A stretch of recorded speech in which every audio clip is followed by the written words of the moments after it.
Episode 1 of Karma is titled The Man with Loan Shark Debts.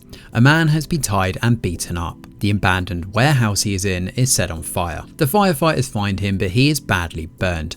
The doctors do their best, but his face is badly disfigured, and after he recovers, he finally shares that his name is Park Jae-yeong. The female doctor hesitates and is troubled when he thanks her for her help. We then cut to 15 days before the fire. Jae-yeong hasn't paid 3 months worth of rent, but he avoids his loan shark who ends up kidnapping him. If he doesn't pay back in 30 days, all of his organs are going to be harvested. With no immediate plan, Jae-yeong gets back to work.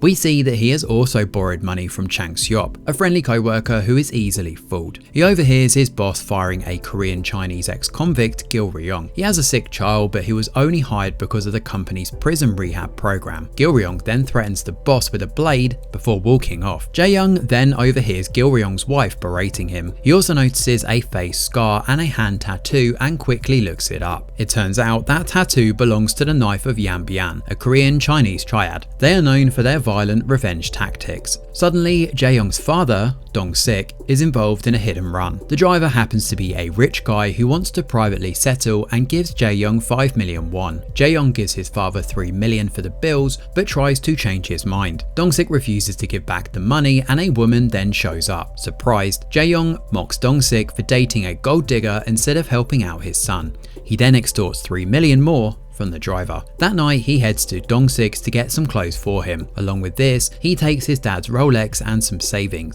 As he looks around, he spots a life insurance policy with a payout of 500 million won if Dong-sik dies by motor accident or disease. On his way out, Jae-yeong is in a dilemma as the only option for him is to be killed or kill his father. He's then interrupted by some teenagers trying to get him to buy cigarettes for them. However, he gets aggressive and rude. Angry, the teenagers wind up beating him up and steal his cigarettes, vape and Rolex. He has a nightmare of being hacked to pieces and wakes up in the hospital. His dad is berating the cops for not putting CCTVs in every alley. He suddenly has an idea and runs off. He visits Jae-yeong and offers him 60 million won for killing his father. As collateral, Jae-yeong records their conversation and gives it to Jae-yeong. The only condition is that Dong-sik's death should not look like murder. Jae-yeong just needs to run him over in the same alley where Jae-yeong was jumped. Simple, right? Jae-yeong is in trouble almost immediately though, as Jae-yeong stalks him the next day. With a little digging, Jae-yeong has learned of the full payout and now wants 150 million. Cornered, Jae-yeong agrees,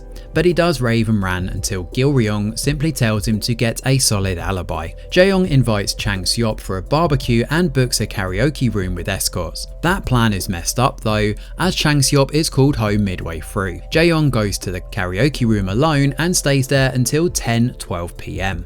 ensuring he is memorable to the escorts. He then tries to get the waiters' attention at a cafe. He smiles and coughs, watching a video at full volume. At that moment, Jae-yeong runs over Dong-sik. Jae-yeong stays until closing time and then heads home. He keeps waiting for Jae-yeong's call and is annoyed when he doesn't contact him. Fortunately for him, he finally receives a call from a Chief Park, who calls him in to identify Dong-sik's dead body. Jae-yeong smiles at the news, but he seems to have tears in his eyes. Stage 2 then begins with him pretending to cry over his father. However, he is shocked for real when a witness is brought in, which happens to be Dong-sik's girlfriend. A flashback shows her talking to someone when the murder occurs.